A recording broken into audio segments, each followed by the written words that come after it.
Hi, my name is Rachel Thompson. Today I'll be exploring how framing, the way information is presented, significantly influences human decision making. This topic is grounded in cognitive psychology and has everyday relevance from consumer behavior, interpretation of media, medical decision making, and many more. So, what is framing? Framing is a psychological concept that describes how the way information is presented, the context in which it's presented, can influence decision making. This concept was first extensively studied by Amos Tversky and Daniel Kahneman. They outlined the theory in their 1981 paper titled The Framing of Decisions and the Psychology of Choice. They demonstrated that the way information is presented or framed can significantly influence people's decisions and judgments, even when the underlying information is objectively exactly the same. The research became a cornerstone of behavioral economics and cognitive psychology, particularly in the study of decision making. So framing effects fall under cognitive biases, which are mental shortcuts that our brain uses. These shortcuts simplify complex decisions but can lead to irrational or suboptimal choices. Our brains often use mental shortcuts called heuristics to simplify decision making. However, these shortcuts are very prone to bias. We're specifically going to discuss the availability and also the representativeness heuristics. So the availability heuristic relies on easily retrievable examples, while the representative heuristic bases decisions on resemblance to prototypes. And framing interacts with these shortcuts, often magnifying biases and leading to irrational choices. So how does the availability heuristic interact with framing effects? These effects occur when negative or positive aspects are highlighted by different frames or presentations. For example, imagine you're proposing a new business plan to potential investors. Do you think they'd be more likely to have confidence in the plan if you present a 70% chance of success or only a 30% chance of failure? Even though the options represent the exact same probability, this can be explained by the availability heuristic. When you say there's a 70% chance of success, this easily activates examples of success in the investor's minds, both in the moment and later on when considering your proposal from memory. Availability is especially relevant when information involves vivid or emotional aspects.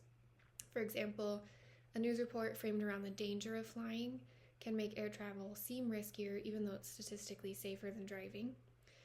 Similarly, a campaign emphasizing the success stories of a program makes those successes feel more likely, even if they're very rare. Now let's take a look at the representative heuristic and how that interacts with framing. So framing can actually shape the mental prototype that people use for comparison when making a decision. So for example, in medical decisions, rather than framing a disease as affecting 10% of the population, if we frame it as affecting 1 in 10, it can invoke a more vivid prototype of an individual patient and individual human, thus increasing emotional engagement and perceived risk.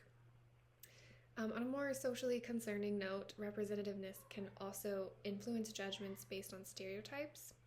So as I mentioned earlier, these mental shortcuts can magnify bias, lead to suboptimal decisions, judgments, or behaviors. This is one example of that. So to tie this together, framing interacts with these heuristics by guiding what is mentally salient through the availability heuristic and what is perceived as representative through the representativeness heuristic. This can lead to cognitive bias that makes certain options appear more attractive or risky than they objectively are. So let's look again at the previous investment example.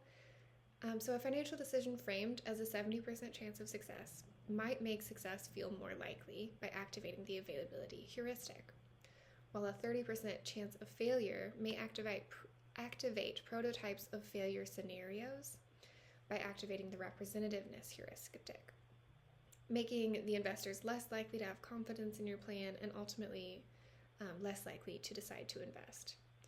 As you can see, these effects often work together, reinforcing irrational decisions shaped by the framing of information. So as we've seen, framing influences decision-making by shaping whether options are seen as potential gains or potential losses. Prospect theory, developed by Daniel Kahneman and Amos Tversky, is a foundational framework in behavioral economics and psychology that explains how people make decisions under risk. The theory highlights the following key ideas: reference points, loss aversion, diminishing sensitivity, and risk preferences dependent upon framing.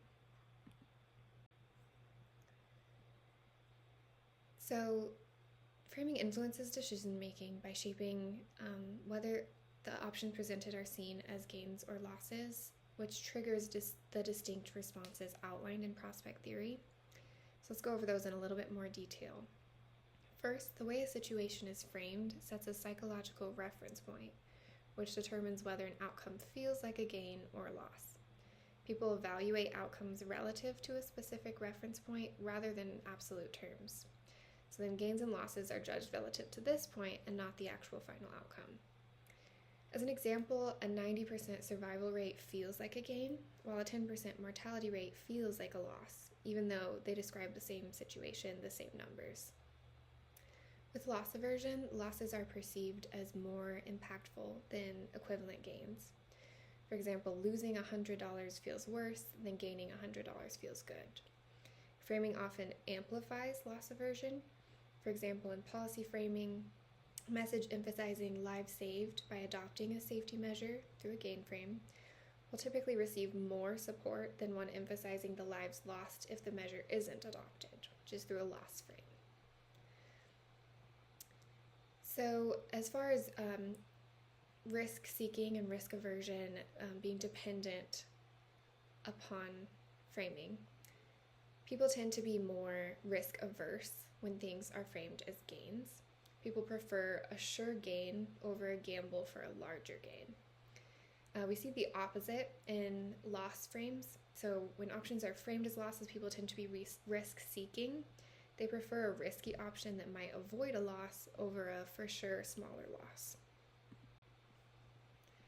So with all that in mind, I want to take a moment to talk about some work that I did personally with Dr. Maëlle Gagan at the Laureate Institute for Brain Research. We were also interested in how context influences the subjective value of options that people use to make decisions. This diagram looks complicated, but what I want you to focus on are the mid-value cues labeled M1 and M2. Those are highlighted in green here on the C portion of the figure. So M1 and M2 have the same exact explicit value, which participants see during the learning phase of the task. So first, as you'll see in figure A, they will go through a learning phase in which they are selecting a symbol and then they receive feedback so they see the points associated with that symbol. And then in the testing phase, they're presented in two different contexts where they select the symbol, they no longer get feedback, and then ultimately at the end we ask them to rate from memory, from their subjective value, ascribe a value to each symbol on a scale of 0 to 100. So in the testing phase, M1 and M2, as I mentioned, are presented in different contexts. You'll see that in the B portion of the figure. M1 is presented with a low value cue, while M2 on the bottom is presented with a high value cue. As expected, this results in people attributing a higher subjective value to M1 because in the pair in which it's presented, it's the good option, and then vice versa. So people attribute a lower subjective value to M2 because in the pair it was presented in, which is the mid versus high, it's the bad option. So even though M1 and M2 have the exact same explicit value, M1 is subjectively valued at a significantly higher number than M2. And heuristics can provide an explanation for that, but on a more intuitive level, that number was intuitively replaced by simple good and bad valuations. And this leads me to my next topic, which is dual process theory. So let's quickly review the dual process theory. The theory posits that human cognition operates through two distinct systems. System 1 is fast, automatic, and intuitive, and it is highly vulnerable to framing. System 2 is slower, more deliberate, and analytical. System 2 is less influenced by framing and requires more effort to engage. So understanding this interplay helps explain why framing effects, especially those involving quick or emotional decisions, are especially pervasive. There is neuroimaging data as well to support the dual process theory and its effects on framing. So neuroimaging studies have shown how framing activates different areas of the brain. The amygdala is particularly active when emotional framing triggers intuitive or system 1 processing, while the prefrontal cortex engages during rational evaluation or system 2 processing. So in this 2006 study, what they did was present participants with a risky financial decision-making task.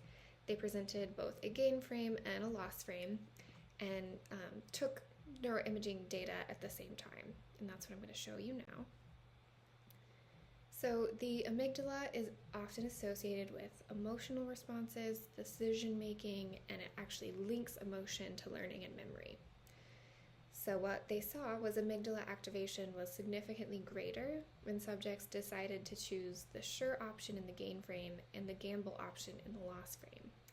And this reinforces what we just learned about risk-averse versus risk-seeking behavior. High emotion is associated with these intuitive decisions. So it makes sense that that part of the brain is activated. However, a different pattern of brain activation was identified when subjects made decisions that ran counter to that general behavioral tendency. So in this reverse interaction context, they observed enhanced activity in the anterior cingulate cortex, which is a part of the brain associated with decision making, but also emotion and attention regulation, error monitoring, and cognitive control. When subjects chose the gamble option in the gain frame and the sure option in the loss frame, this is a part of the brain that enhanced activity was observed in. So this is indicative of system 2 processing, which, as I mentioned, is less susceptible to framing effects. It's evident by now that these distinct theories are interconnected in various ways, but what does all of this look like in real life? To illustrate framing in a normal day-to-day scenario, consider buying yogurt or meat labeled as 90% fat-free, compared to one labeled as 10% fat. Both labels contain the same information, but studies show that people prefer the fat-free version, perceiving it as healthier. People are also more likely to buy a product with a positive frame, such as vitamin C is beneficial for immune health, rather than the same product with the same message but negatively framed. Vitamin C deficiency impairs immune function. And that's kind of intuitive, right? When you think about that, you can feel which one you would prefer. It's definitely the 90% fat-free and the one that's beneficial for health. So these simple examples highlight framing's power in shaping our normal, everyday choices. You can see framing has many real-world implications. In medicine, patients make different choices depending on whether outcomes are framed in terms of survival rates or in terms of mortality, so a gain or loss frame. Additionally, a 2010 study showed that framing effects were more pronounced in patients with mild cognitive impairment and mild Alzheimer's disease than in healthy older adults, which suggests that health-related decisions of patients with slight cognitive impairment might be more biased by those positive and negative frames. Similarly, as we just saw, consumers are swayed by how product details are presented. This is one or two simple examples from the previous slide, but of course there are many, many, many. Even academic performance can be influenced by the framing of feedback or tasks.